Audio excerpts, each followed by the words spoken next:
présence. Et cette conférence s'inscrit dans les activités du département arabe de l'UFR, Al-CER, de l'Université Paris 8. Donc on va aborder aujourd'hui la thématique d'actualité, donc qui est la laïcité et sa relation avec l'islam. Quelles sont les limites de la recevabilité du droit musulman en droit français? Quelles sont les possibilités d'admission de ce droit étranger ou par rapport au droit français? Quelle est la notion de laïcité? Quelle est sa définition? Quelle est son étendue? Donc c'est ce qu'on va voir aujourd'hui ensemble. C'est pourquoi j'ai le plaisir de vous présenter Maître Ibrahim Seklissi, docteur en droit et avocat au barreau de Paris, qui est spécialisé en droit français et son interaction avec le droit musulman et notamment le côté de laïcité, qui pourra donc nous éclairer de plus sur le sujet. Donc, comme vous le savez très bien, ce sujet est un vrai sujet d'actualité, notamment avec ce qu'on a entendu récemment à propos donc, du hijab qui était vendu à Decathlon et l'énorme débat qui a eu lieu et l'échange médiatique. Nous, on va aborder le sujet d'une perspective qui est purement juridique pour savoir c'est quoi donc la laïcité, quels sont les droits des personnes, des individus musulmans et, ou même des non-musulmans, dans tout ce qui concerne l'islam et tout ce qui touche à l'islam. Donc, je laisse Dr Ibrahim nous présenter au début la définition de laïcité et son étendue. Merci Moueddine. Oui, sujet très, très actuel, très polémique aussi.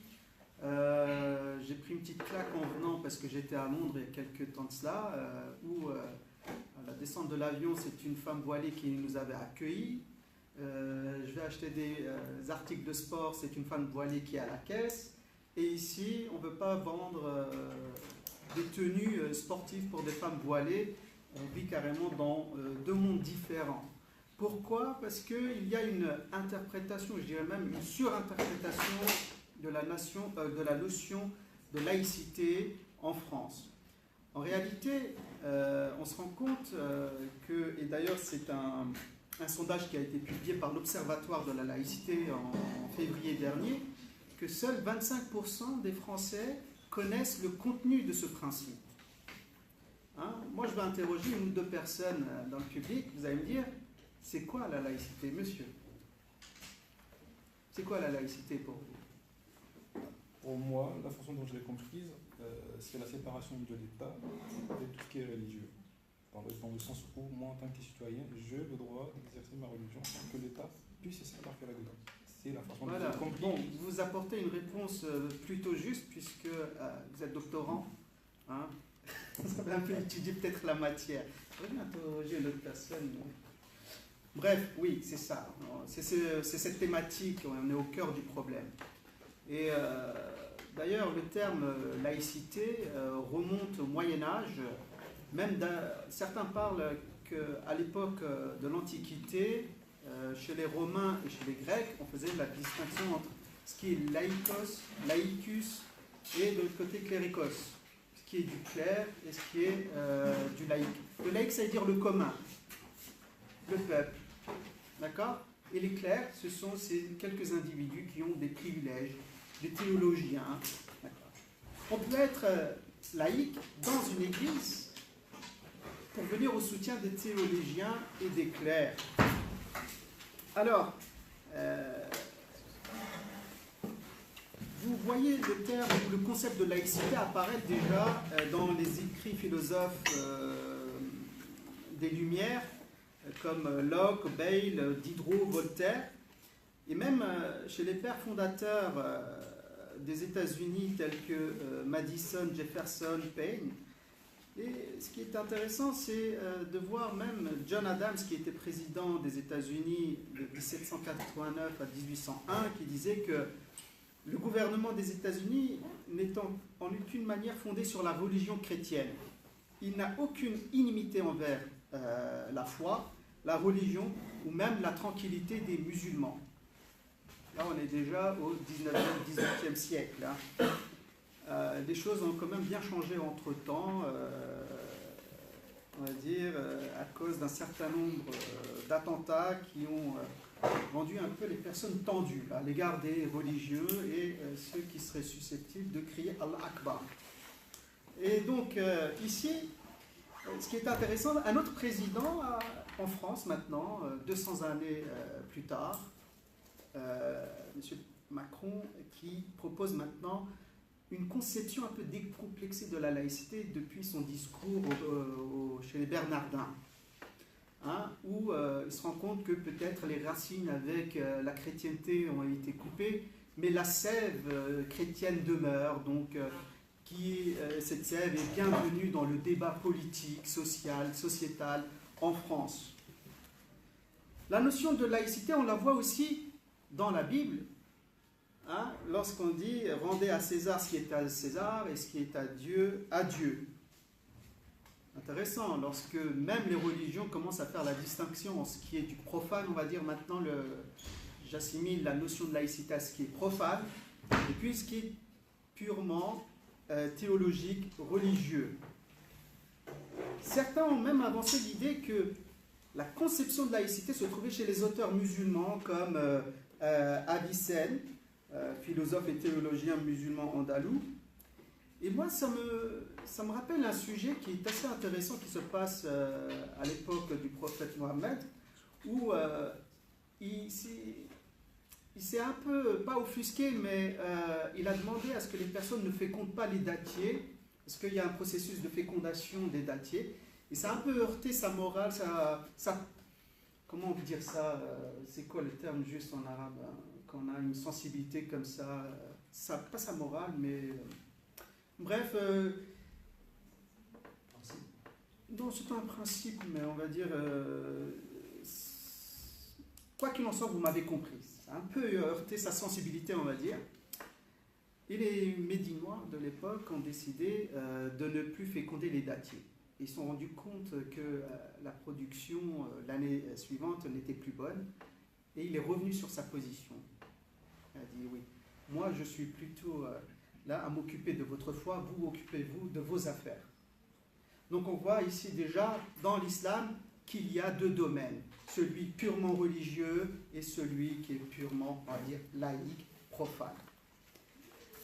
Mais en France, le concept de laïcité a pris pied ou s'est plutôt manifesté à la fin du 19e siècle, surtout quand il y a eu les grands débats, on va dire vraiment fin 19e siècle, notamment avec la promulgation de la loi de 1905, où on affirme clairement le principe de séparation entre l'État et l'Église. Et en fait, ce principe-là, pourquoi on parle de l'Église? Parce que la France était un pays chrétien. À l'heure actuelle, il faut lire la laïcité comme la séparation entre l'État et la religion. J'affirmerai d'emblée que le principe de laïcité n'est pas un principe de ségrégation, de discrimination. C'est plutôt un principe de neutralité, d'impartialité de l'État. Et pour cela, on peut se fonder sur un certain nombre de textes que je vais soumettre à votre connaissance. Mais d'abord, j'aimerais attirer votre attention sur le fait que la laïcité en France repose sur trois piliers. Et vous retrouvez ces trois piliers dans le rapport Stasi, qui est un rapport qui a été rendu avant la promulgation de la loi de 2004 sur l'interdiction des signes ostensibles dans les lycées et les collèges. Alors, les trois critères, ou les trois piliers de la laïcité sont la neutralité de l'État, la liberté de conscience et le pluralisme.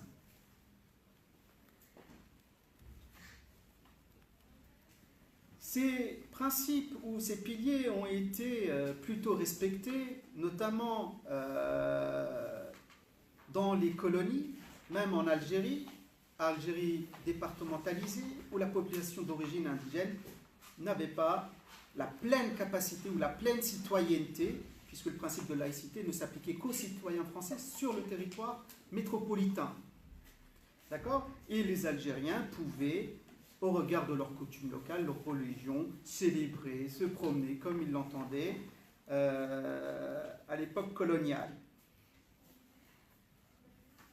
Et certains soulèvent le fait qu'il y a eu, à la suite des vagues d'immigration dans les années 60, un problème pour ces personnes quand ils sont arrivés sur le territoire français et ils ont eu un choc de voir que le principe de laïcité était rigoureusement appliqué en France métropolitaine que dans leur pays d'origine.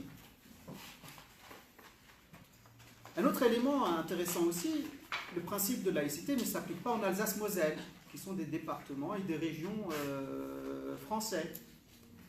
Pourquoi? Parce que l'Alsace a été incorporée dans le territoire français qu'à la suite de la Première Guerre mondiale, en 1918. Entre-temps, ce sont les lois allemandes qui s'appliquaient en Alsace-Moselle. Et de fait, le concordat qui avait été signé avec Napoléon continue à s'appliquer dans ces régions et départements. Il en va de même aussi à Mayotte, et Mouadine va exposer ce sujet tout à l'heure, mais en attendant, je vais finir cette thématique sur la laïcité. Pourquoi? Parce que il faut savoir que juridiquement, la notion de laïcité est très bien implantée et très bien établie en France. Pour preuve, en tant que juriste, je ne sais pas s'il y a des juristes parmi vous, nous devons, lorsqu'on explicite un régime juridique, définir le terme sur lequel on débat. Ensuite, on doit apporter les preuves. Une fois qu'on a apporté les preuves, ce sont les conditions d'application, connaître les effets et enfin les sanctions. Première étape, ici, on l'a fait, la définition. Principe de neutralité, d'impartialité, d'accord, et surtout séparation entre l'État et les religions. Mais sur quoi on se fonde pour dire cela? Sur des textes. Le premier des textes à prendre en compte en France, c'est la Déclaration des droits de l'homme et du citoyen de 1789, l'article 10. Cet article 10 dispose que nul ne peut être inquiété pour ses opinions, même religieuses, pourvu que leurs manifestations ne troublent pas l'ordre public. Alors, c'est vrai qu'il n'y a pas la notion de laïcité ici, mais on fait référence à la religion, et c'est une liberté. Il dit que nul ne peut être inquiété pour ses opinions, même religieuses. Vous me direz, on parle que d'opinion. C'est la liberté d'expression, avant l'heure, et ça a été promulgué en 1789. On verra quelques centaines d'années plus tard, notamment dans le préambule de la Constitution de 1946, il dit que nul ne peut être lésé dans son travail ou son emploi en raison de ses origines, de ses opinions ou de ses croyances. On ne voit toujours pas dans les sources constitutionnelles, on va dire, puisque la Déclaration des droits de l'homme en France fait partie du bloc de constitutionnalité. Vous pouvez l'invoquer contre une loi en France et il sera sanctionné devant le Conseil constitutionnel, puisque j'attire votre attention sur le fait que la France a franchi un pas démocratique il y a une dizaine d'années en admettant les questions préjudicielles de constitutionnalité, ça veut dire vérifier si une loi est constitutionnelle ou non, ou est contraire ou non aux droits de l'homme. Alors, dans le préambule de la Constitution de 1946, on voit un autre texte, un autre article qui prévoit que l'organisation de l'enseignement public est gratuite et laïque, et ce à tous les degrés. Et c'est un devoir de l'État. Le terme laïque ici, on le voit, apparaît clairement.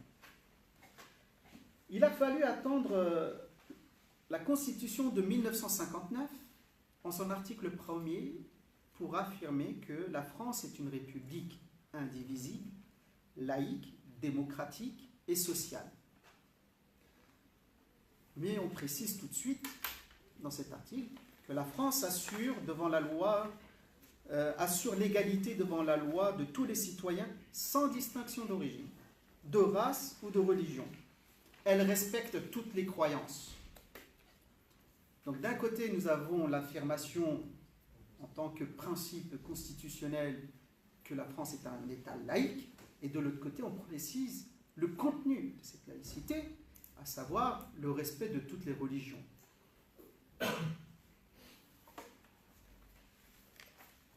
S'en est suivi par la suite un certain nombre de décisions du Conseil constitutionnel ainsi que du Conseil d'État. Et des problèmes se sont fait plutôt, ont fait jour plutôt dans les années 80, où il y a eu toute une vague où beaucoup de personnes qui allaient au collège ou au lycée portaient le voile. Donc le Conseil d'État a été saisi à plusieurs reprises. Il a affirmé le principe de neutralité du service public. Attention, ici il y a un certain nombre de critères qu'il faut connaître pour savoir dans quelle mesure la laïcité s'applique aux agents de l'État et puis à les usagers du service public. C'est un critère important. Hein? Et on reviendra dessus tout à l'heure puisque il y a un code de déontologie des fonctionnaires ainsi qu'une loi qui s'y applique où ils ont un comportement à suivre. Revenons un peu en arrière, en 1905. C'est avant la Constitution de 58. Depuis cette loi, qu'on appelle maintenant séparation de l'Église et de l'État, ne mentionne dans aucun de ces articles la notion de laïcité. Alors, qu'est-ce qu'elle fait? Elle prévoit la chose très simple. Hein, c'est de article 1er. Écoutez, ça c'est très important quand même.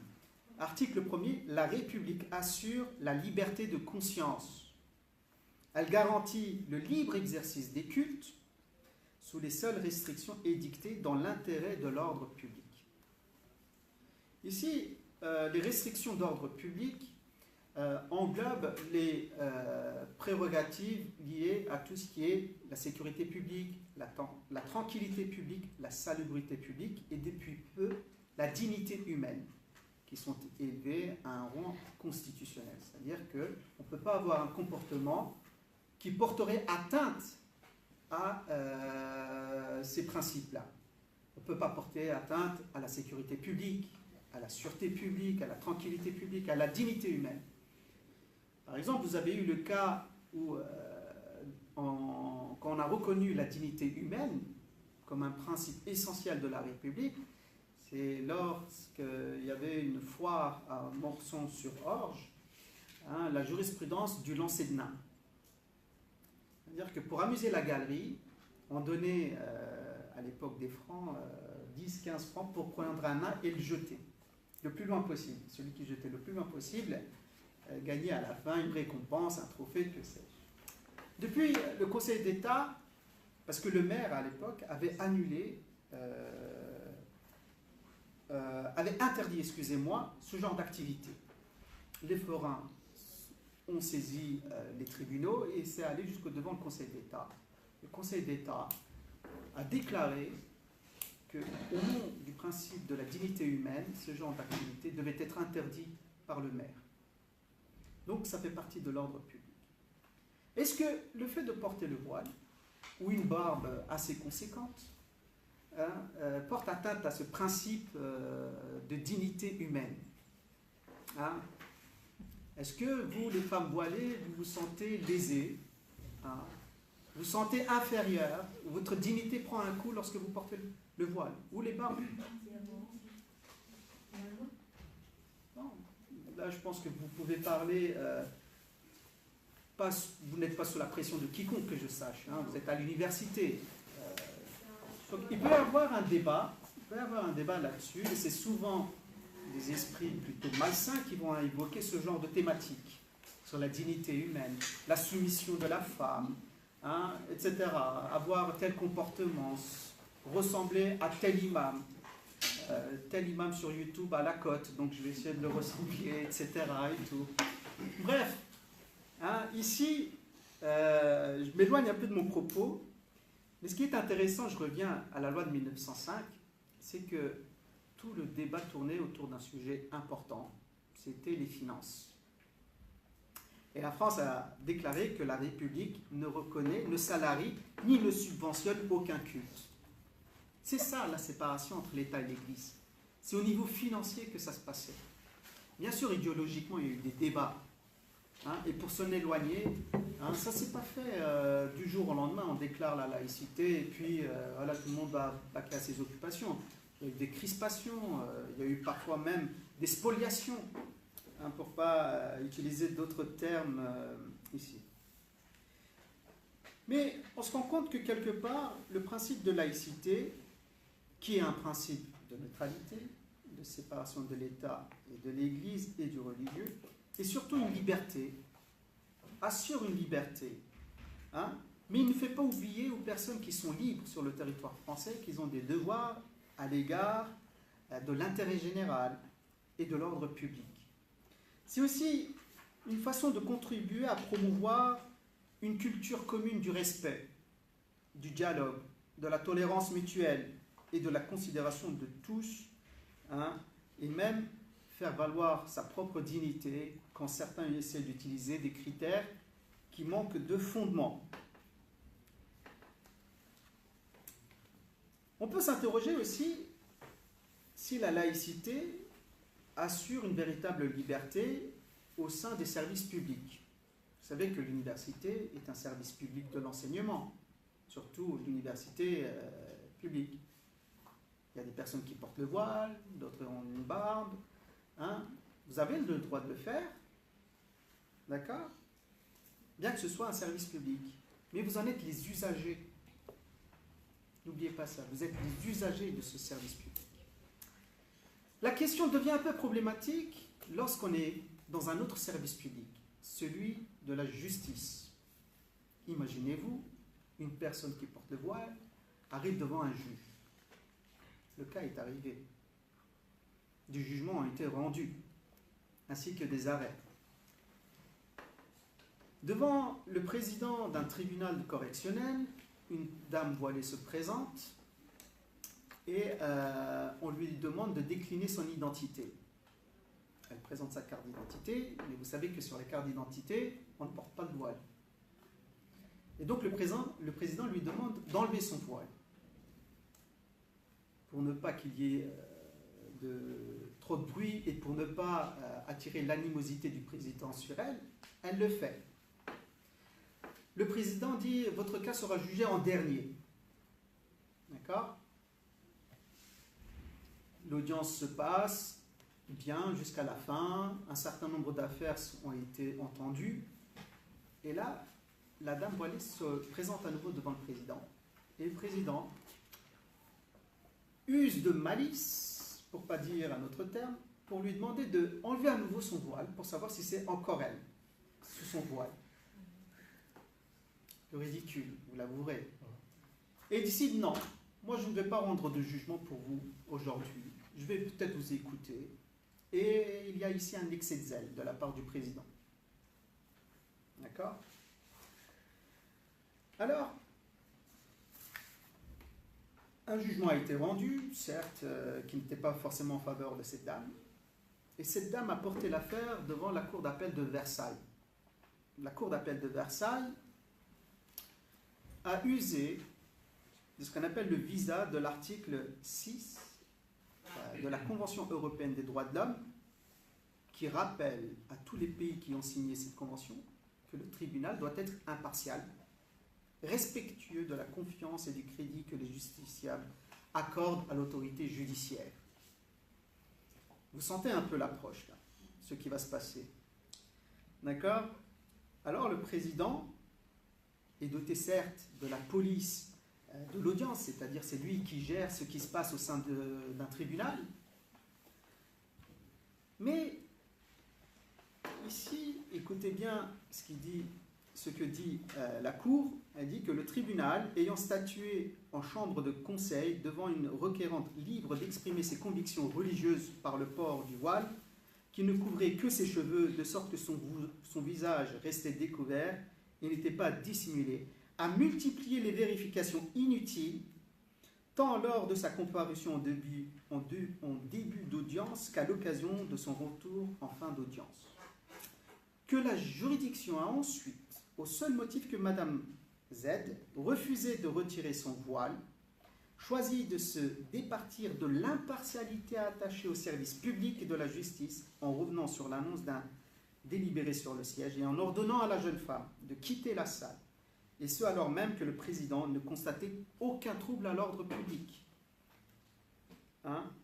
Et donc, ce comportement d'un président, même d'un tribunal correctionnel, a été sanctionné par une cour d'appel. Une cour d'appel est au-dessus, vous le savez, des tribunaux. Alors, vous voyez ici les critères à utiliser devant le service public.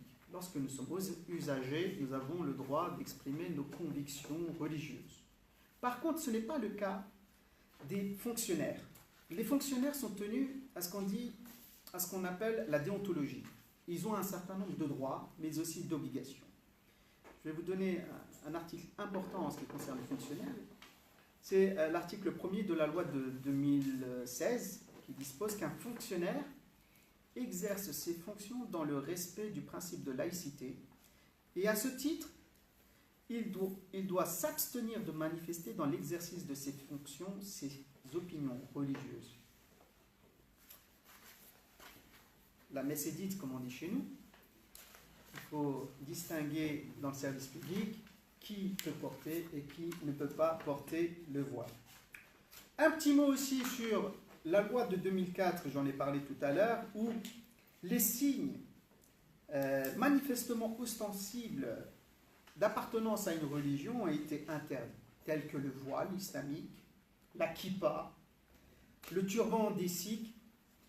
Mais ce qui est intéressant dans cette loi et qui m'a fait doucement rire, ce sont les croix d'une dimension importante.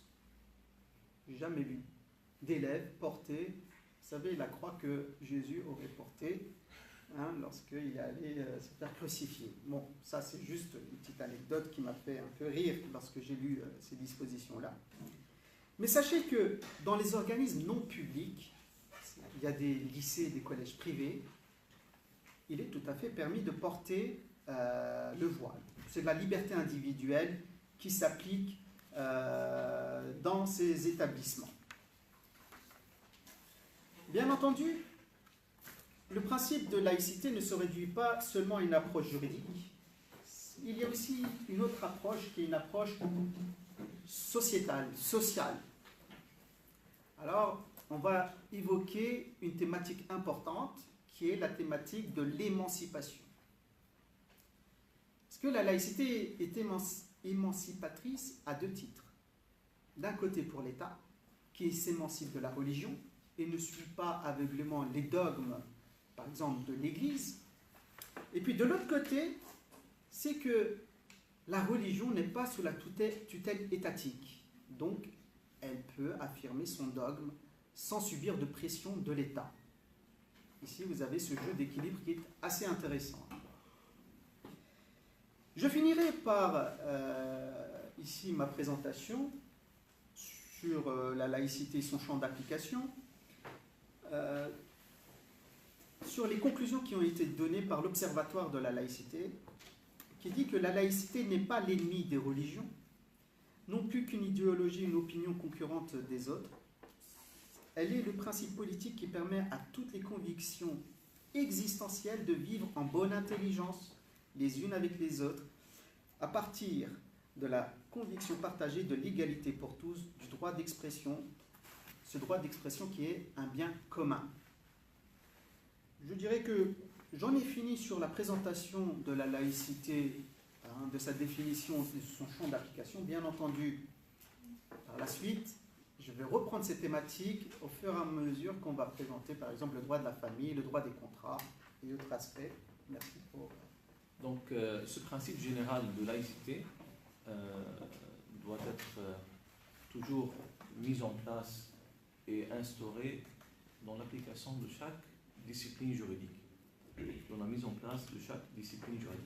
Maintenant, on a exposé le cadre commun. On va essayer de voir pour chaque domaine, chaque discipline juridique, dans quelle mesure le droit musulman est applicable et dans les cas de son application, jusqu'à où on peut aller dans cette application et quelle est la place de la laïcité dans la détermination de cette recevabilité du droit musulman dans chaque sujet. Donc on va commencer au début avec le sujet de la famille. Vous savez, toujours on parle du mariage, du divorce, et on parle maintenant bien sûr du mariage religieux, le halal, tout ça. Donc dans quelle mesure l'État français reconnaît le mariage religieux et quelle est donc sa vision envers le mariage religieux? Je pense que ça sera donc un point de départ intéressant à aborder. Pourquoi pas? Allons-y alors. Allons-y.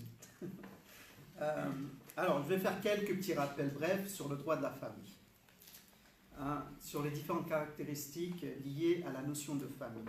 Alors, en vertu de la neutralité du droit français, vous l'avez compris, l'État français est neutre. La religion n'est mentionnée en matière de droit de la famille que dans un seul texte. Et ce n'est même pas dans le Code civil, c'est dans le Code de procédure civile, en son article 1200, qui dispose que dans l'application de l'assistance éducative, il doit être tenu compte des convictions religieuses ou philosophiques du mineur et de sa famille. Donc toujours ici, on prend en compte l'élément religieux.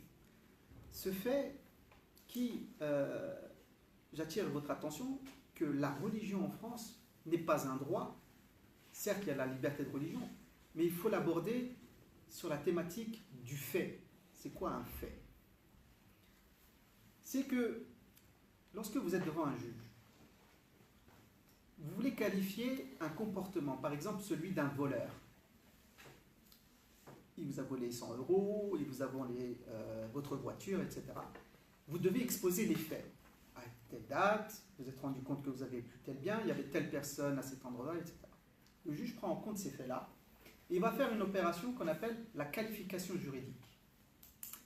Alors, avec la religion ici, les faits que vous allez invoquer devant le juge, il va savoir s'il s'agit de la liberté de religion ou non, une liberté de conscience, la manière dont il va falloir l'appliquer. Alors, rentrons un peu plus dans le détail ici. C'est que je suis sûr qu'entre nous, parmi ce public, il y a beaucoup de Mohamed, Ahmed, Oui, bien sûr. Vous voyez que ces noms à consonance arabo-islamique n'ont pas été interdits. C'est un peu logique. Pardon? Et elle cause des problèmes quand même? Oui, ça c'est non pas au niveau étatique, mais par rapport aux autres, aux tiers. Ouais. Je veux dire, un arabe, et quand il est confronté à quelqu'un, à un Français pure souche du 16e, et il veut réclamer un emploi, ça crée des problèmes. J'en conviens, effectivement. Mais moi, je veux parler au niveau de l'acte civil. Lorsque, à la naissance, les parents vont déclarer la naissance d'un enfant, il n'y a pas de problème à ce qu'on vous appelle par vos noms à consonance islamique. Il n'y a pas de problème. Que ce soit les noms de famille, que ce soit les prénoms. Ce sont des éléments d'identification de la personne, n'oubliez pas. Par contre, ce qui est quand même interdit, c'est d'indiquer dans les fiches d'état civil l'appartenance religieuse. Dans certains pays, comme la Turquie, on indique la religion de la personne. Mais tout le monde est d'accord à ce qu'on mette islam comme religion. On ne fait pas de distinction entre l'athée, machin, parce que ce serait mal vu par la famille. Ce serait islam. Bref, donc, vous savez que les noms, prénoms, la date de naissance, la religion, ce sont des données personnelles. Ce sont des données qui doivent être protégées.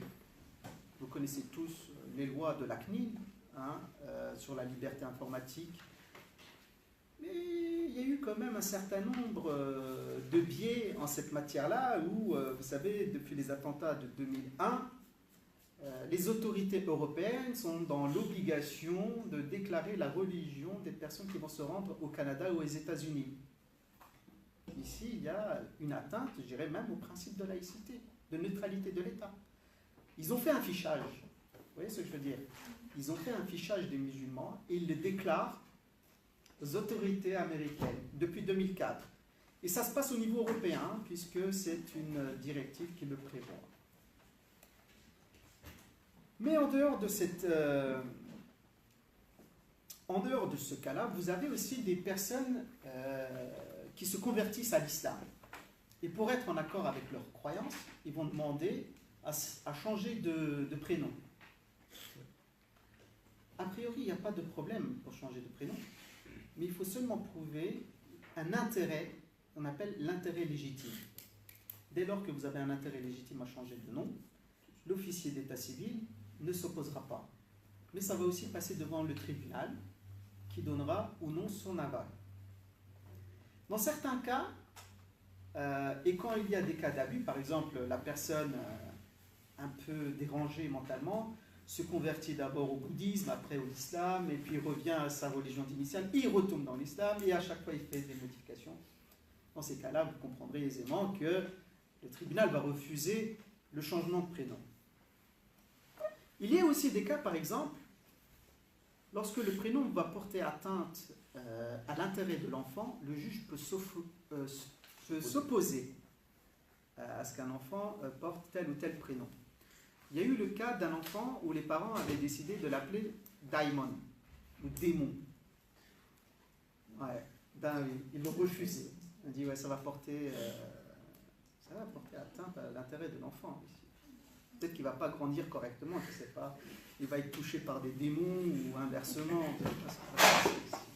Même l'année dernière, on a eu un cas similaire, ou l'année qui la précède, une fille qui a été nommée Jihad par ses parents, et donc l'officier d'état civil a refusé d'enregistrer le nom, d'accorder ce prénom à l'enfant, et a considéré que voilà, la notion, le mot Jihad peut engendrer des significations négatives envers... Tout à fait, de même avec le mot Mujahid, Mujahidin, etc.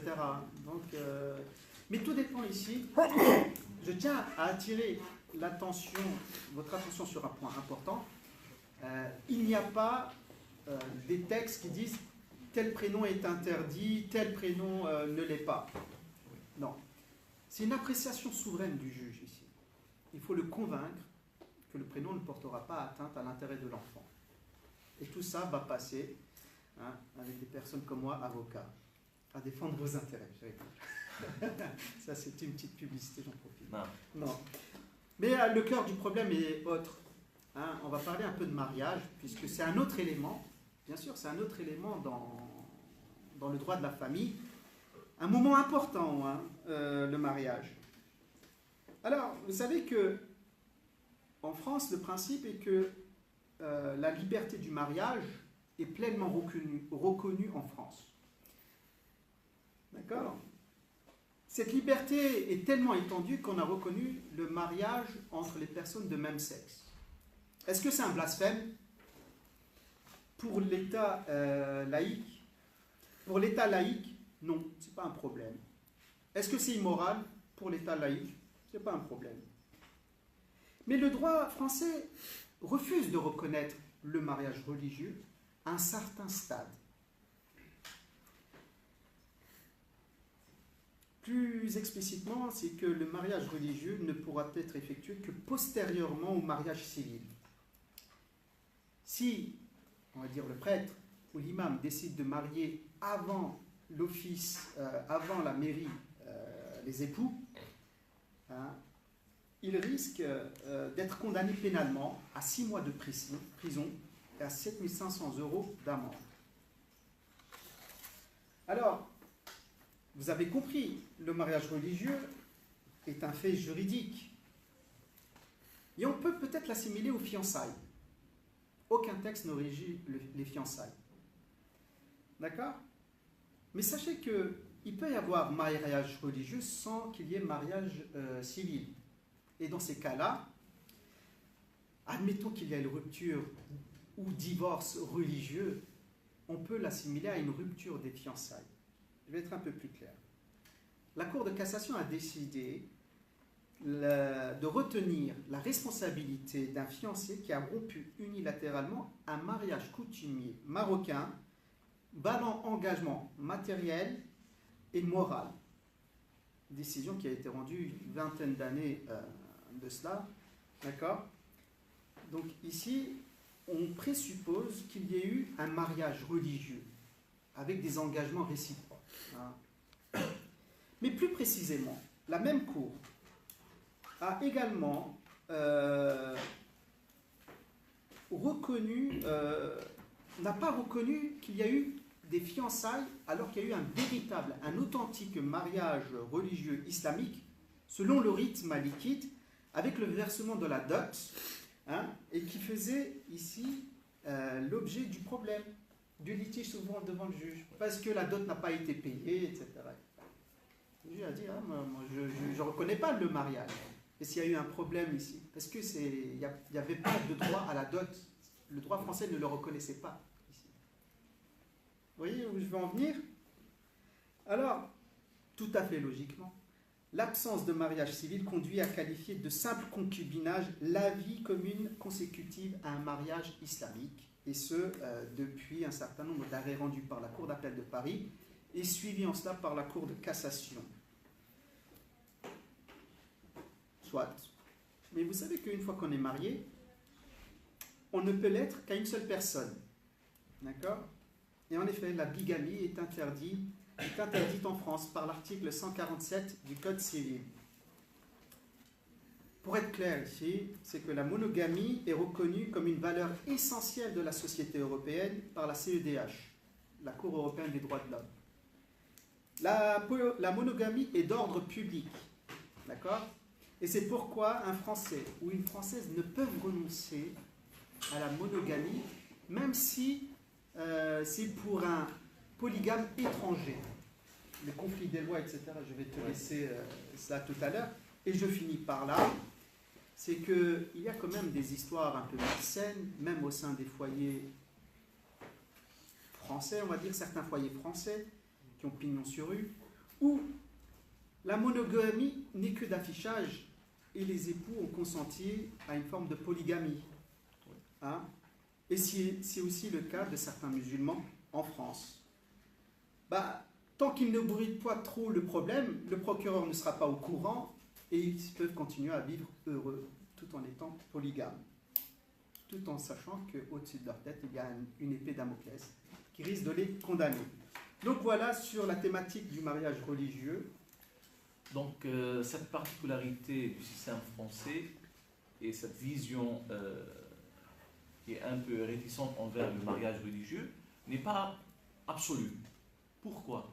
Car il y a des citoyens français qui portent la nationalité française, qui vivent sur un sol français, qui ont le droit à conclure un mariage religieux, qui ont le droit à être polygames.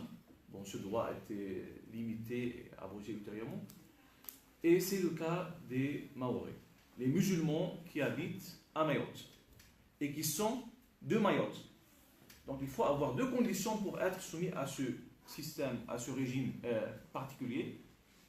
C'est qu'il faut que ce soit un musulman et que ce soit donc une personne qui est originaire de Mayotte et qui habite au Mayotte. Donc si la personne elle va changer son domicile et avoir une résidence définitive dans l'Hexagone, donc en France métropolitaine, et dans ce cas, cette personne elle va perdre son statut juridique particulier, okay? Mais lorsqu'elle revient à Mayotte, elle va reprendre ce statut juridique particulier. Dans ce statut a été reconnu par la loi de 1937, qui est donc propre aux sociétés indigènes, et il a été donc préservé, et comme on le sait, Mayotte fait partie aujourd'hui des territoires français. Donc on a ce régime juridique. Maintenant, on sait très bien que les musulmans en Mayotte, ils sont de l'école juridique Shafi'ite, qui est une des 4 écoles du droit musulman sunnite, et l'ouvrage de référence qui encadre leur relation de mariage, c'est l'ouvrage de Al-Nawawi, donc qui est un juriste shafi'i du Damas du XIIIe siècle, qui est intitulé Minhaj al-Talibi. C'est ce livre-là qui est considéré comme étant donc la référence juridique concernant les règles donc, du droit de la famille pour les Maoris. Mais ce système donc, qui autorise la polygamie, qui autorise donc la succession et la répartition de l'héritage selon les principes du droit musulman, donc la discrimination ou la distinction entre l'héritier mâle et l'héritier femelle, ou du sexe masculin et du sexe féminin, et aussi autorise le talaq, donc la répudiation unilatérale. Ce système juridique a subi plusieurs modifications. Donc on a eu une modification en 2001, donc qui va maintenir et préciser ce système particulier, mais va accorder à chaque personne le droit de renoncer à ce système particulier, à ce régime juridique particulier. Et la renonciation, elle est définitive. Okay? Donc une personne qui est soumise à ce système, donc un musulman de Mayotte, vivant au Mayotte, qui décide de renoncer à ce système particulier, ne peut pas revenir sur sa renonciation. Donc c'était une modification de 2001. Première modification. On a eu aussi une modification de 2010 qui est très particulière et très intéressante. C'est que cette modification, elle va annuler les tribunaux islamiques. Il y avait des tribunaux islamiques chargés de trancher ces litiges concernant le droit de la famille. Et ces tribunaux donc, étaient dirigés par des juges musulmans, donc on les nomme en arabe, le juge c'est Qadi. Et donc ces Qadi qui étaient présents en Mayotte, ils ont eu une nouvelle fonction, c'est de devenir le conseiller du tribunal du droit commun lorsqu'il va trancher un sujet ou une action relevant du droit de la famille soumise à ce système juridique particulier. Donc la juridiction particulière pour ce cas a aussi été entièrement changée. Mais on trouve toujours une particularité dedans, c'est qu'il y a une personne qui vient, qui donne un conseil à propos de la règle de droit elle-même. Donc le juge français, il ne va pas comprendre le livre Le Minhaj Talibin de Nawawi du XIIIe siècle. C'est le rôle du Qadi qui va venir et donner son conseil au juge à titre consultatif. Okay? C'est quel est le sens de la règle de droit, quelle est son étendue, ainsi de suite. Aussi, on trouve une autre modification de ce statut personnel particulier qui a eu lieu en 2003, qui va donc limiter le champ d'application de ce régime dérogatoire particulier. Et cette loi, elle va modifier dans le fond ce régime dérogatoire. Elle va annuler donc le droit des hommes à être polygames. Donc il est interdit à un musulman de Mayotte à partir du 1er janvier 2005 de conclure un deuxième contrat de mariage lorsqu'il est déjà marié. Et aussi, à partir de cette date, donc 1er janvier 2005, le mari ne peut plus prononcer le talaq, donc décider unilatéralement de rompre le lien de mariage par donc, la répudiation unilatérale. Donc c'est aussi une modification très profonde de ce régime dérogatoire. Et aussi on a eu donc une modification des règles de l'héritage applicables. Donc on n'a plus cette distinction entre héritier du sexe féminin et héritier du sexe masculin. Okay? Et on a donc admis une égalité des héritiers au niveau de leur sexe. Et donc c'est une modification dans le fond de ce système. Malgré que la théorie de l'héritage et la théorie du droit de la famille sont toujours conservées comme étant soumis au principe du droit musulman chafiite ou de l'école chafiite. Aussi, on a eu une modification en 2004, donc qui a ramené quelques réformes aussi au sujet du divorce, du talaq, du mariage, car on a vu une certaine coutume et application un peu abusive de la répudiation unilatérale qui a mené en 2003 à première annulation et aussi en 2004 à une autre modification. Et ainsi on voit que ce système qui est donc rarement abordé existe et est reconnu par le système juridique français, par la juridiction française et ne représente pas une atteinte au principe de laïcité au Mayotte. Pourquoi? Car le principe de laïcité, comme notre docteur a mentionné au début, avait vu une certaine application différente en France que dans les autres régions, on peut dire indigènes, qui étaient soumises dans les colonies françaises. Et Le cas de Mayotte est un exemple très clair de cette application de la laïcité. Donc, je pense aussi qu'on aura donc un regard sur d'autres types de contrats, de relations contractuelles, autres que le mariage, autres donc que le droit de la famille, dans lequel on voit le droit musulman présent dans les relations contractuelles. Donc, par exemple, aujourd'hui, je vais acheter une maison, je vais aller à la banque, prendre un crédit, payer des intérêts.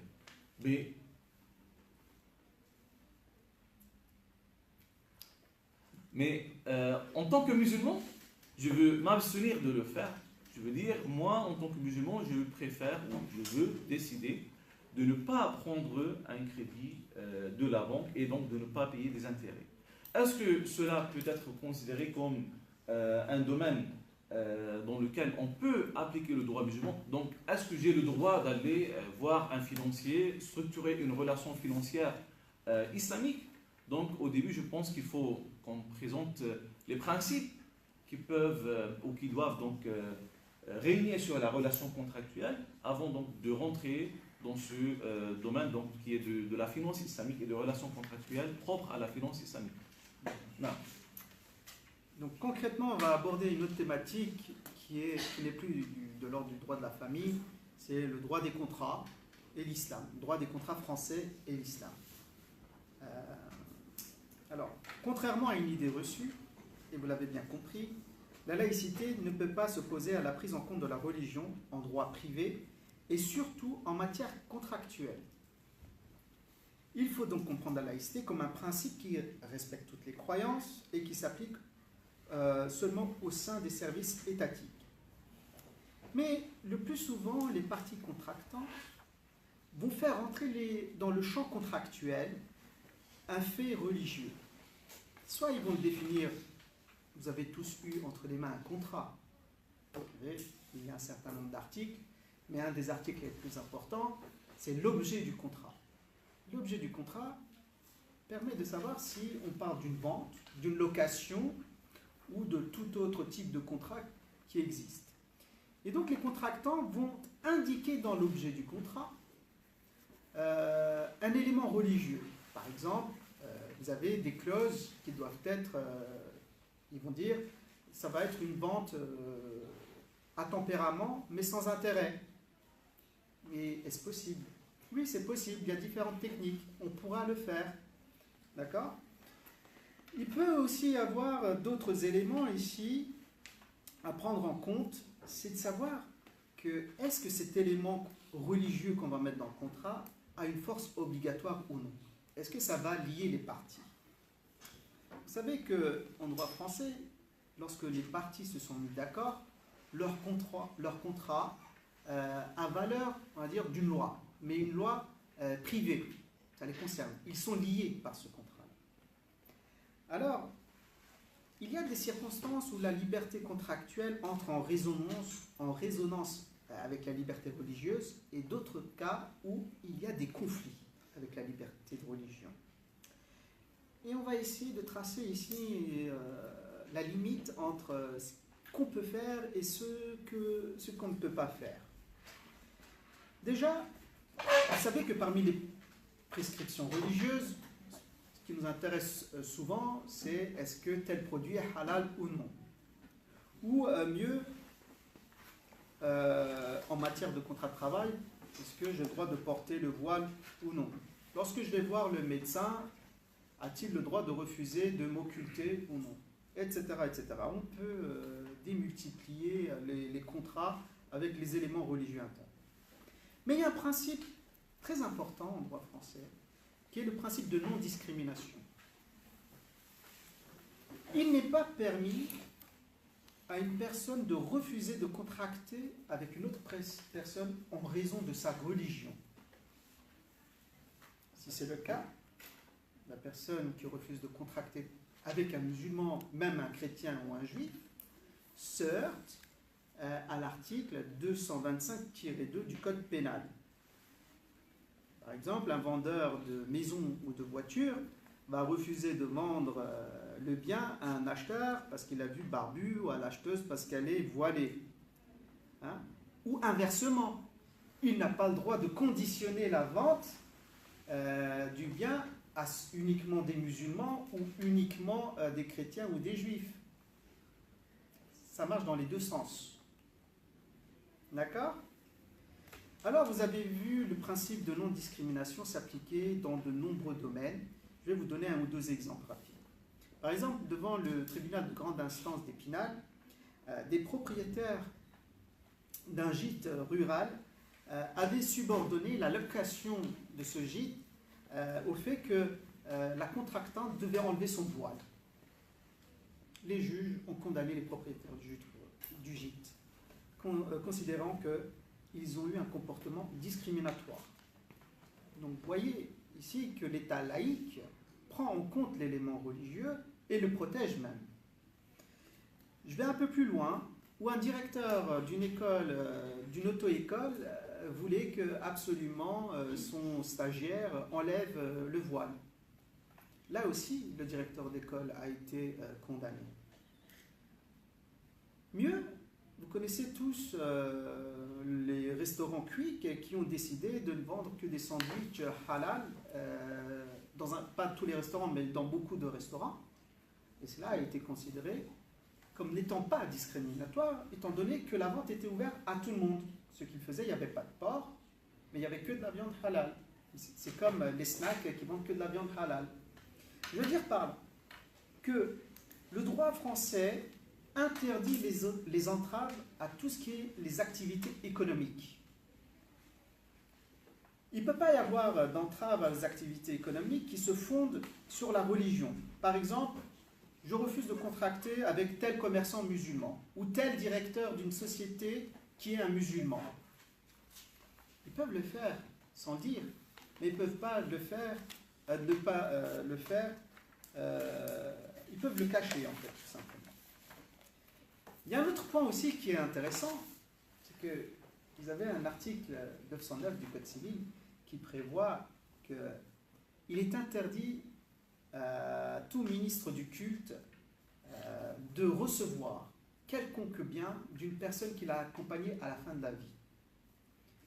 Par exemple, un prêtre accompagne une dame jusqu'à la mort, ou un rabbin. Cette personne-là, prêtre et rabbin, et il y a de la jurisprudence, les dense quand même, n'a pas le droit de recevoir quelconque bien, des biens de cette personne qui est décédée. Pour l'instant, je n'ai pas vu de jurisprudence en ce qui concerne les imams, peut-être que ça ne saurait tarder. On va voir, on va suivre ça de très près. Hein. Mais il est aussi intéressant, lorsque vous contractez un contrat, il y a un certain nombre de conditions. Pour que le contrat soit valide, il faut le consentement des personnes.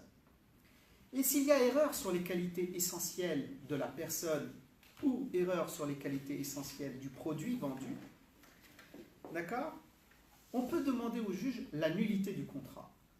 La nullité, en droit français, signifie l'anéantissement rétroactif du contrat. On fait en sorte que le contrat n'a jamais existé. Par exemple, vous avez décidé d'acheter une voiture qui est halal. À une époque, il y avait du marketing qui se faisait ça parce qu'ils avaient mis un dispositif pour s'orienter et trouver la Kaaba. Mais bon, c'était une petite arnaque entre nous. Autre chose. Vous voulez acheter de la viande halal. D'accord? Et vous vous rendez compte que la viande n'est plus halal. Je ne parle pas du kilo, d'accord? Je ne parle pas du kilo, 1 kilo de halal, etc. Je parle en tonnes. D'accord? Et ici, vous êtes rendu compte, et ça arrive souvent, on utilise parfois même des détectives pour suivre les services qui donnent le certificat, d'accord? Comme quoi c'est halal, voir si c'est vraiment halal ou non. Bref, si on se rend compte qu'il y a eu erreur sur les qualités essentielles de la clause de halalité de la viande, ben vous pouvez demander la nullité du contrat. Il peut en être de même aussi, mais c'est quand même assez restreint, vouloir contracter qu'avec un musulman, parce qu'il connaît très bien votre culture, ou qu'il connaît très bien la charia, etc. Donc vous voulez que contracter avec cette personne. C'est possible seulement dans les contrats qu'on dit in tutu personae. Si on prend uniquement la personne en question. Je vais prendre un exemple bête. c'est on va nommer un directeur dans une banque, hein, pour le Moyen-Orient. On va dire, ah, il faut qu'il soit musulman. Ah, d'accord. Après, on se rend compte que c'est pas un bon musulman. Hein, on le voit dans les boîtes, bouteilles à la main, etc. Ça nuit à l'image quelque part de la personne, mais aussi à l'image de la société. Donc, ici, ce que j'appelle ici les clauses de halalité, ou même les clauses d'interdiction du riba, ou les clauses pour porter le voile ou non, doivent être expressément indiquées dans le contrat. Pensez-y. Hein, et regardez les contrats si une telle clause existe ou non. Si la clause n'existe pas, il faut apporter les éléments devant le juge et le convaincre que c'était un élément essentiel. Et ça, il faut ce qu'on appelle apporter tout un faisceau d'indices, des preuves concrètes, des emails ou que sais-je, d'autres éléments qui prouvent que l'élément religieux était important dans la conclusion du contrat. Enfin, par exemple, ici, j'attire l'attention sur le fait que il y a des personnes qui ont signé un bail commercial et ils en ont fait un lieu de culte. Le bail commercial a été annulé. Mais il y a des personnes plus intelligentes, ils ont signé un contrat de bail commercial, ils vendent des livres sur la religion musulmane, ils font aussi à l'intérieur, ils donnent des cours, et ils ont réservé un endroit pour la prière. C'est plus ou moins accepté, mais il faut être précis quand même dans le contrat qui va être conclu. Ou bien, un autre élément traumatisant pour le musulman, une personne qui travaille dans une grande surface où l'employeur l'oblige à aller dans le rayon boucherie et à s'occuper de couper la viande de porc. Le pauvre traumatisé voulait que son employeur soit sanctionné, ça n'a pas été le cas puisque le contrat de travail ne prévoyait rien de tout ça. Ou mieux encore récemment, devant un tribunal d'Île-de-France,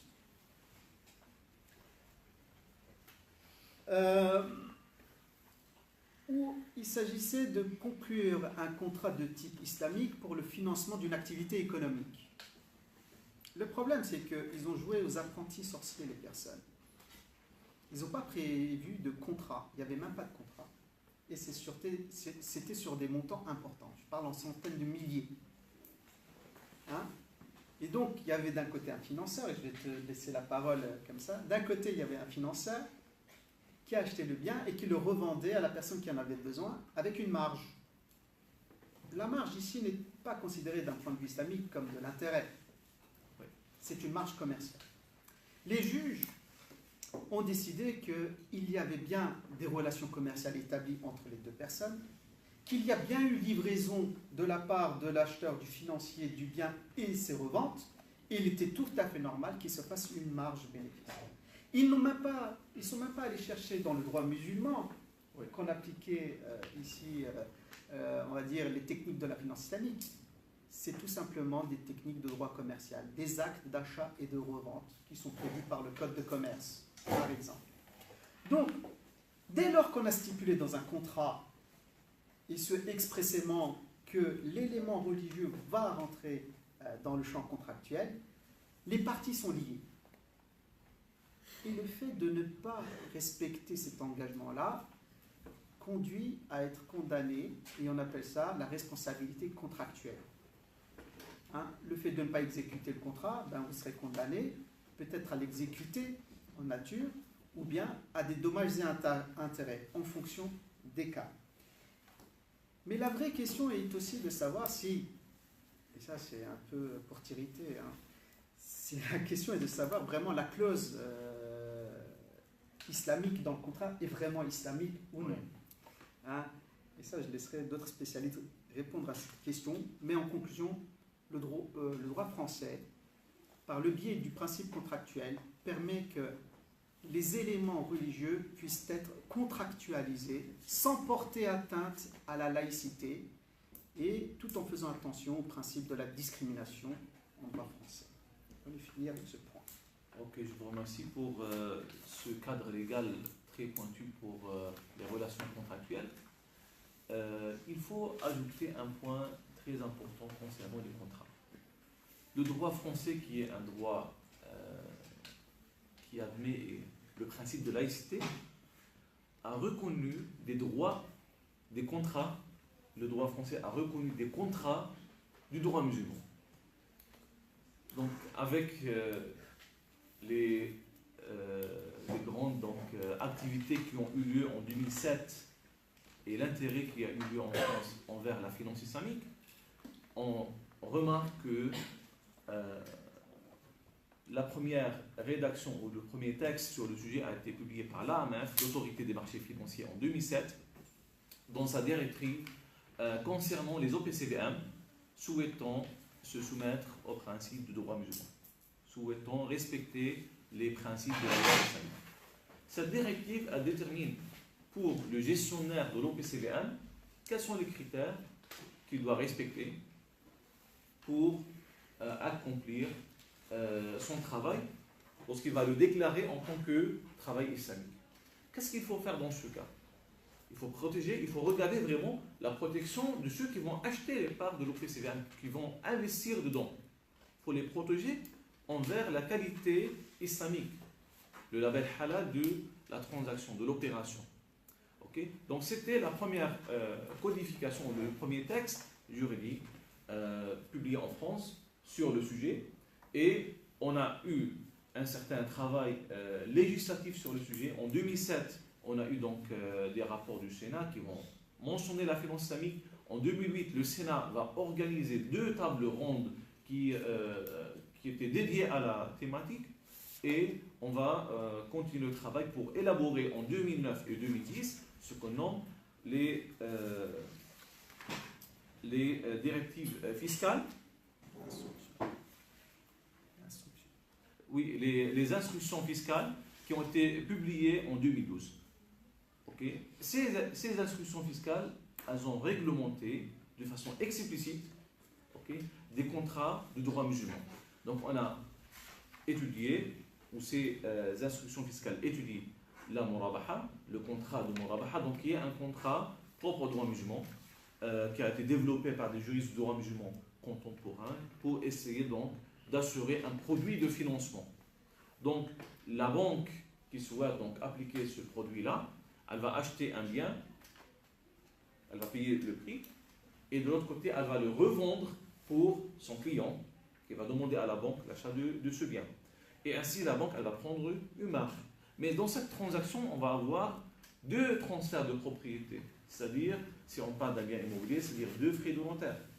Donc cette instruction fiscale vient pour limiter ce dédoublement des frais et essayer de présenter une solution pour rendre le produit adaptable et le rendre donc à la portée des individus. Donc on a eu l'instruction fiscale sur la murabaha, on a eu l'instruction fiscale sur les sukuk qui sont donc des titres financiers qui représentent la propriété d'un actif sous-jacent.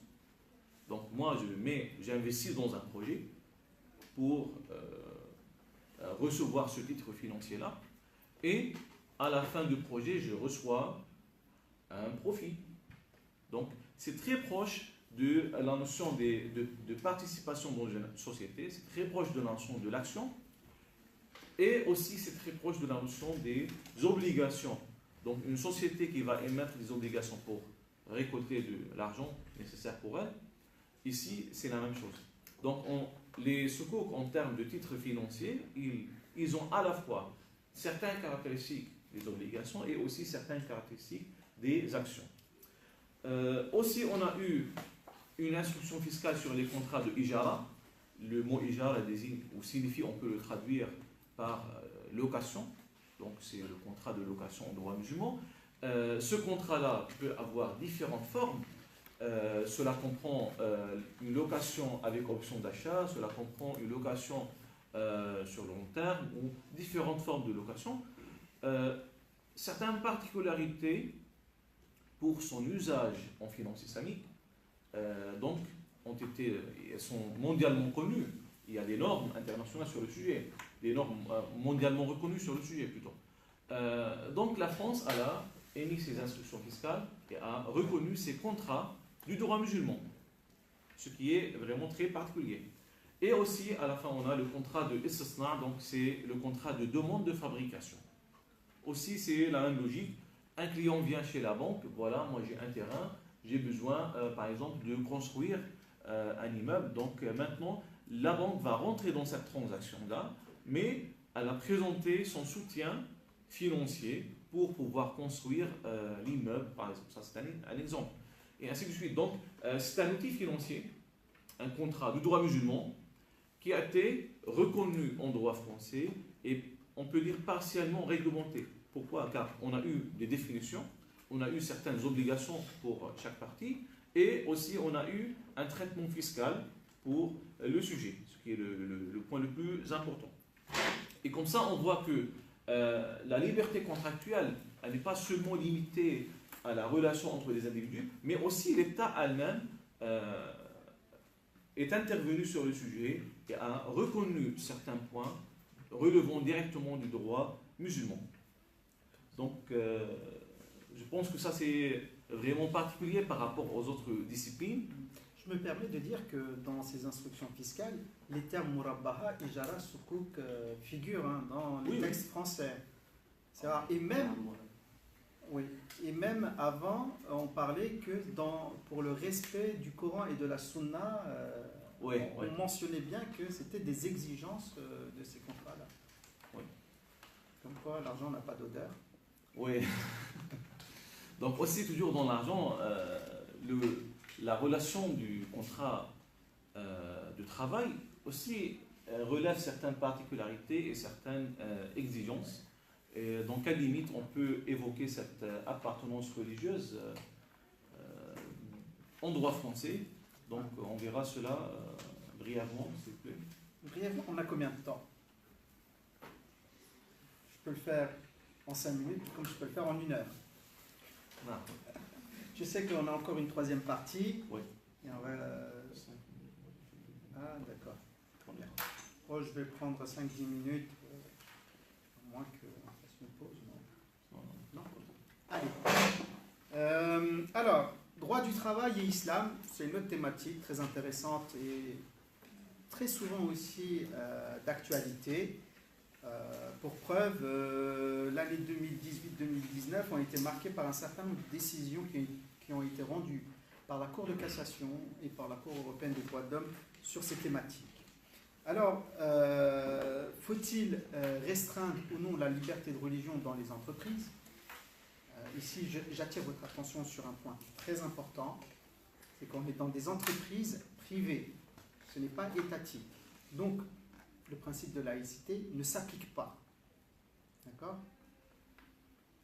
Beaucoup de personnes ne comprennent pas cette distinction. Ils veulent que dans les entreprises, qui bien sûr est un espace de socialisation, d'échange avec autrui, mais surtout pour certaines personnes qui sont avec des clients, d'avoir une certaine prestance, une présentation, une façon d'être, vous voyez. Par exemple, le fait de porter le voile ou d'avoir une barbe assez conséquente ou, comme il dit la loi de 2004, une croix d'une dimension un peu extrême. Alors, ici, il a été quand même, on a été quand même heurté par, on va dire, l'hystérie collective avec l'affaire Babylou. L'affaire Babylou a éclaté parce que une dame voulait, qui était en contact avec les enfants, ne voulait pas enlever son voile. D'accord? Et la Cour de cassation est venue préciser les limites de la liberté de religion et les limites de la discrimination. Vous allez voir comment ces deux notions vont pouvoir s'articuler avec cette décision. Alors,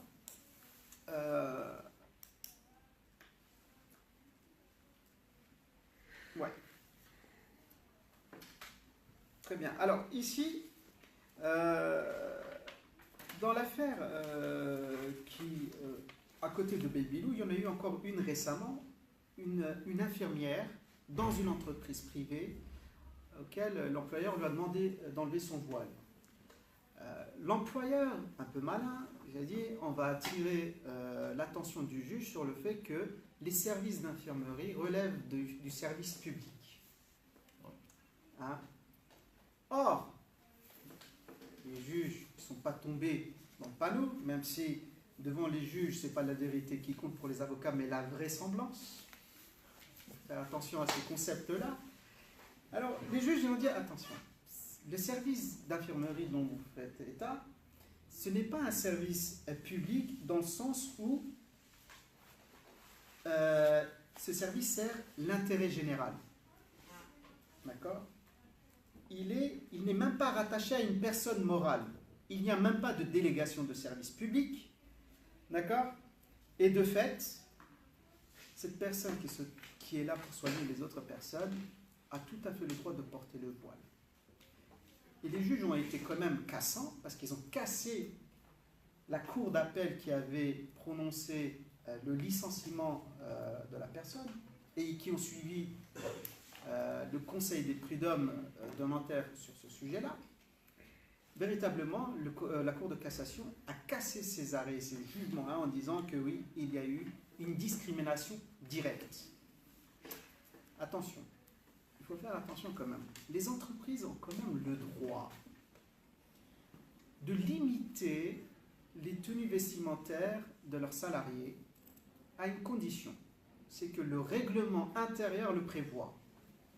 Mais ce règlement doit être rédigé en des termes suffisamment généraux pour ne pas stigmatiser une communauté précise. D'où la difficulté. C'est que, imaginez qu'il est interdit de porter le voile, etc., etc. Il y a clairement discrimination, c'est direct. Ouais.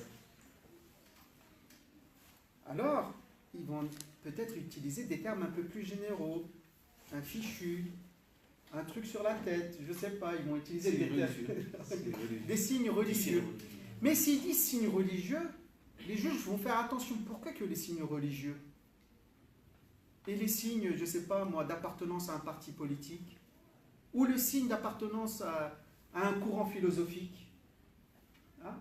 Donc dans ce cas-là, il faut tout interdire. Je vous donne la parole une fois que je finis.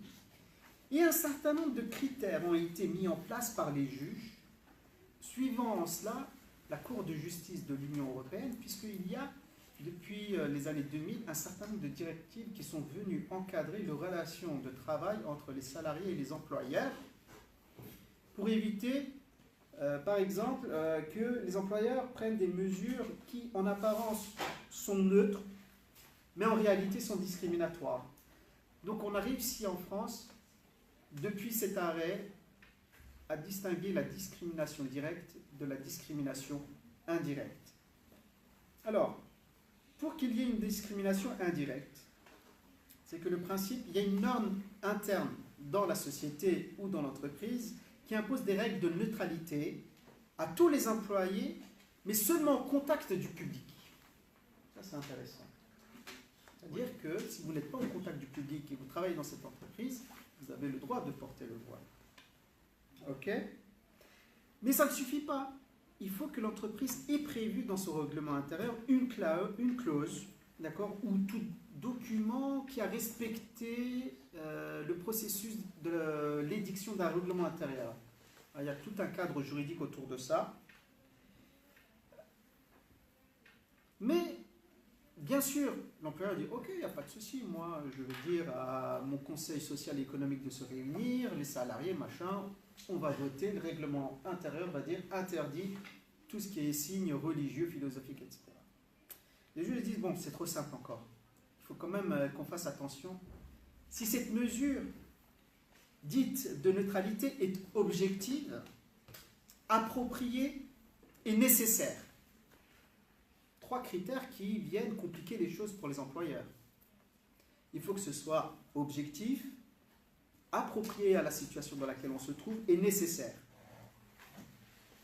Et comme si cela ne suffisait pas, Ils ont aussi exigé un autre point, c'est que l'employeur, si la personne ne veut pas enlever le voile, bien que tous ces éléments ont été adoptés par l'entreprise, il faut que l'entreprise puisse proposer un reclassement à la personne. Les choses sont compliquées à ce stade-là. Alors, vous avez compris, quand il y a une discrimination indirecte, toutes ces conditions doivent être remplies. Mais quand il y a discrimination directe, c'est encore plus simple. Il n'y a aucune règle qui est opposable à la personne, il n'y a pas de règle de neutralité, d'accord? Et que même si on invoque pour des exigences professionnelles, il faut qu'ils enlèvent le voile, ça ne passe pas devant les juges. C'est pas parce qu'un client de l'entreprise souhaite ne pas avoir affaire à une femme voilée que c'est une exigence professionnelle. Oui. Ça, c'est intéressant aussi. Donc les juges ont aussi limité cet argument d'un certain nombre d'employeurs. Enfin, sachez que l'interdiction de porter le voile, par exemple, peut être interdite si elle entrave les règles de sécurité, de sûreté, d'hygiène, où toutes les missions qui ont été données aux salariés n'arrivent pas à l'exécuter, d'accord? Dans ces cas-là, et il y a une atteinte à l'intérêt économique et social de la société ou de l'entreprise, il peut y avoir une interdiction du port de voile.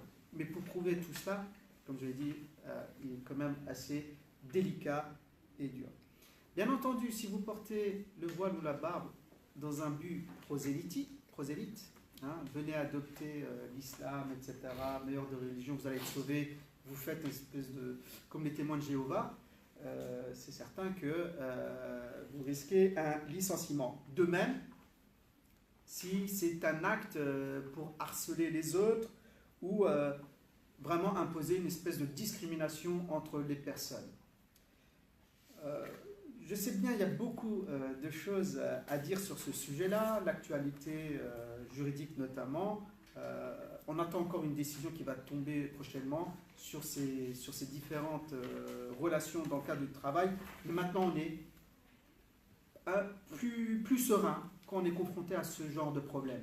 C'est-à-dire que l'hystérie collective, elle a porté le voile devant les enfants, où ils sont dans le service public ou ils ne sont pas dans le service public. Les critères sont maintenant plus ou moins, je dirais, à 95% clairs. 80% clairs. Donc il y a une liberté religieuse, mais attention à toutes les limites qui ont été posées par les juges. J'en ai fini, merci. Je vous remercie donc pour cette présentation. On voit très bien que la liberté de s'afficher ou d'annoncer son appartenance religieuse n'est pas absolue, mais aussi elle est protégée, okay, par la loi et par la jurisprudence, par les tribunaux français, qui ont donc mis un certain cadre légal pour pouvoir protéger les individus et aussi protéger, comme on a vu pour le contrat de travail, les employeurs, les employés et les employeurs, et bien sûr, il faut regarder l'intérêt des deux personnes, des deux côtés, pour pouvoir donc assurer un développement serein de la société. Maintenant, on va regarder un peu quelques aspects qui présentent une dimension internationale des relations entre les individus. Est-ce que le droit musulman peut être appliqué par un juge français? Dans certains cas, oui. Un juge français qui va appliquer le droit musulman, la réponse est oui. Il va reconnaître le droit musulman, la réponse est oui. Dans quel cas? En principe, en droit international, c'est-à-dire la relation contractuelle qui contient un élément international, il faut qu'on recherche le droit applicable sur le litige. Il faut qu'on cherche le droit applicable qui doit être appliqué sur le litige. Donc, lorsqu'on parle de la forme de la rédaction du contrat, on va appliquer le droit de l'endroit de la rédaction du contrat. Donc, si on a un contrat rédigé au Liban, il faut qu'on voit le droit libanais, qu'est-ce qu'il exige pour la validité de ce contrat-là. Okay? Même si c'est le juge français qui est en train de trancher le sujet, okay? Qui est en train de regarder le sujet. Aussi, lorsqu'on parle, par exemple, du droit des successions, en principe, c'est le droit de la personne qui est donc applicable. Lorsqu'on parle par exemple des biens immobiliers, c'est le droit de l'endroit du bien. Ok. Et dans ce qui concerne les relations entre les individus, les contrats internationaux, dans le fond de la relation contractuelle, la règle de base, c'est que les contractants déterminent eux-mêmes le droit applicable sur le fond du contrat. C'est-à-dire, je donne un exemple, une usine qui est présente par exemple au Japon avec un commercial à Dubaï par exemple qui va recevoir 500 voitures par année, ils vont dire le droit applicable sur notre relation contractuelle, par exemple, c'est le droit des États-Unis d'Amérique. Par exemple, un exemple. La relation, c'est entre une société au Japon et une société à Dubaï. Ils ont choisi le droit américain pour qu'il soit applicable sur leur relation. Et ça, c'est en ce qui concerne le fond de la relation. Ok ? Et ainsi de suite. On voit que le choix de la loi applicable n'est pas limité. Le choix de la loi applicable n'est pas limité à des législations étatiques. On voit la Convention de Rome I qui mentionne dans son préambule qu'il est autorisé pour les contractants de choisir une règle juridique ou la loi applicable sur leurs relations, même si elle ne provient pas d'une législation étatique. Cela nous remonte dans cette cause-là, ou cette règle-là, remonte en fait aux années 80, où on a trop débattu sur la nature de la lex mercatoria, donc qui est les normes du commerce international, donc qui sont des coutumes commerciales. Et on a donc reconnu ces normes-là, ces coutumes-là de commerce, et on a accordé à ces coutumes leur statut et aspect juridique, même si elles ne relèvent pas d'une législation étatique. Et c'est pourquoi donc on voit que les conventions internationales mentionnent cela explicitement et l'admettent explicitement. Donc lorsqu'on va soumettre un contrat ou une relation contractuelle au droit musulman, on s'inscrit directement dans cette rubrique. On est en train de soumettre le contrat à une législation, à un système juridique non étatique. Et cela est reconnu par les conventions internationales et par la directive européenne, donc qui est aussi donc, applicable en France, qui reconnaît l'application de la législation non étatique sur une relation relevant du droit international.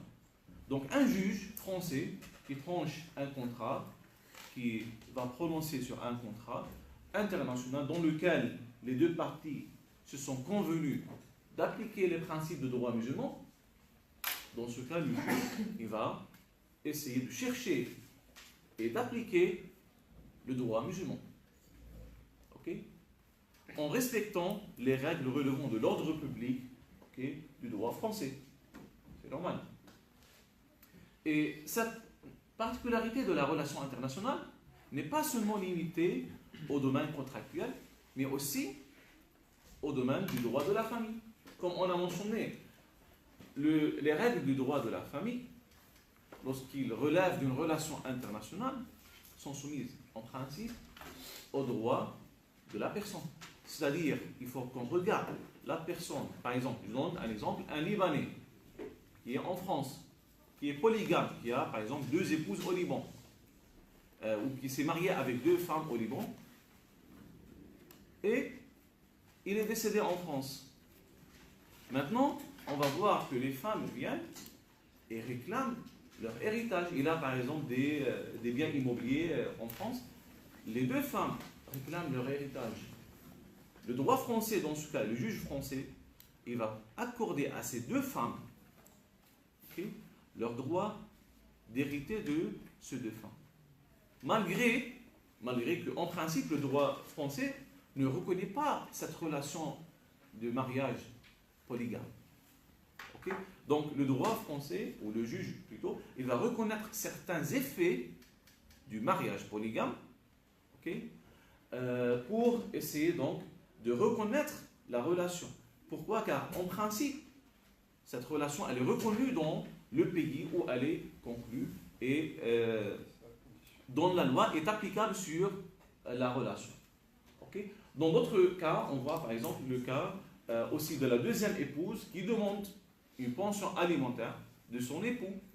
Donc le juge français reconnaît à cette deuxième épouse donc de réclamer son droit à la pension alimentaire. Aussi, on voit aussi le cas où la deuxième épouse et aussi ses enfants réclament donc les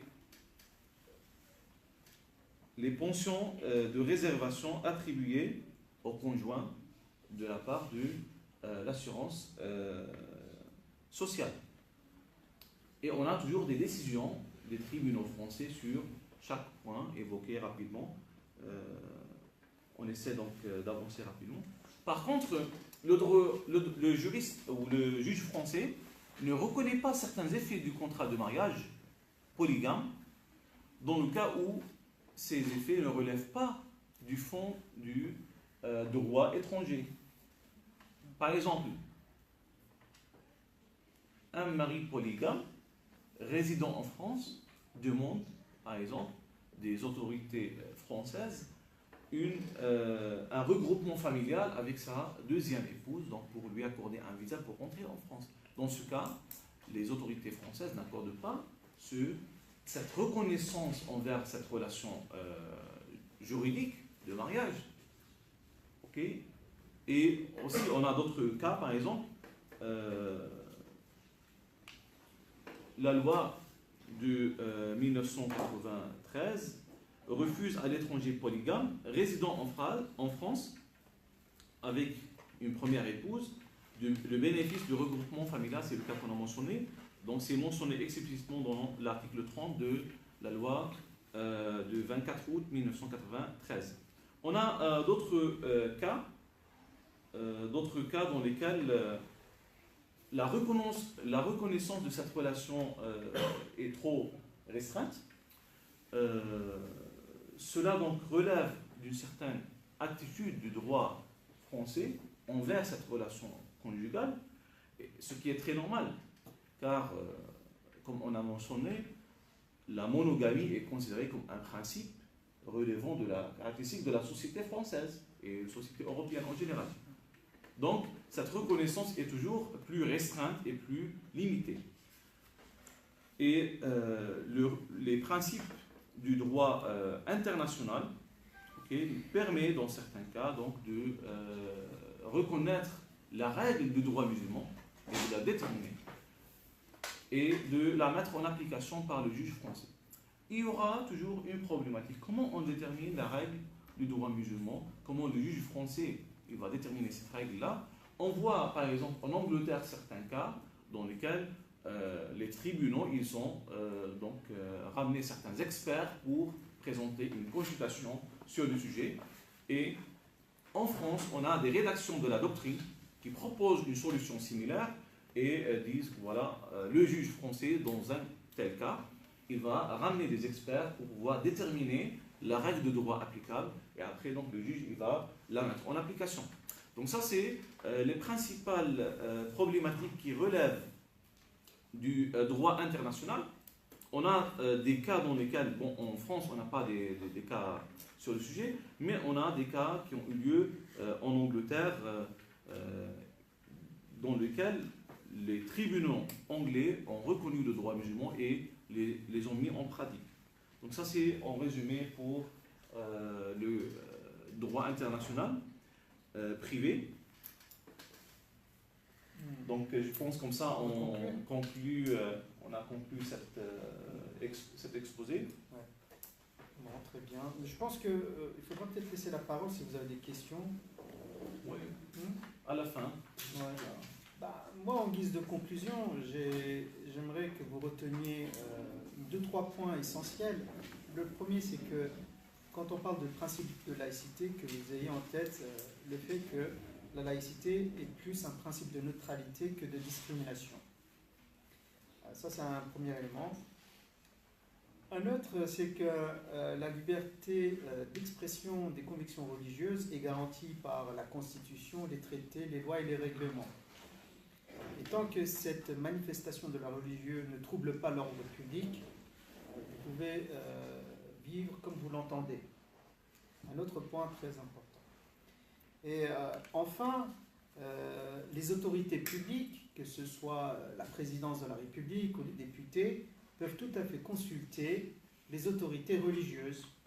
Et je me pose la question, pourquoi ils ne le font pas pour tous ces individus radicalisés? Hein, je veux dire, les musulmans peuvent les aider à les détecter, les personnes qui se radicalisent. Parce qu'il y a quand même un fond commun chez les musulmans, on sait ce qui est du juste milieu et ce qui ne l'est pas. Donc, j'invite les autorités publiques françaises, au nom du principe de laïcité, à consulter les autorités religieuses musulmanes pour peut-être résoudre ce problème de la radicalité. Bien sûr, je suis un peu loin de mon sujet, mais j'aime bien faire quelques piqûres de rappel. Je vous remercie en tout cas pour votre attention et surtout pour ton invitation. De rien. Ça m'a fait plaisir d'échanger parce que ces sujets-là, on les débat souvent entre juristes et devant les tribunaux, et c'est bien d'échanger aussi avec des milieux, d'autres milieux. Oui, je vous remercie pour votre présence, je vous remercie pour votre attention.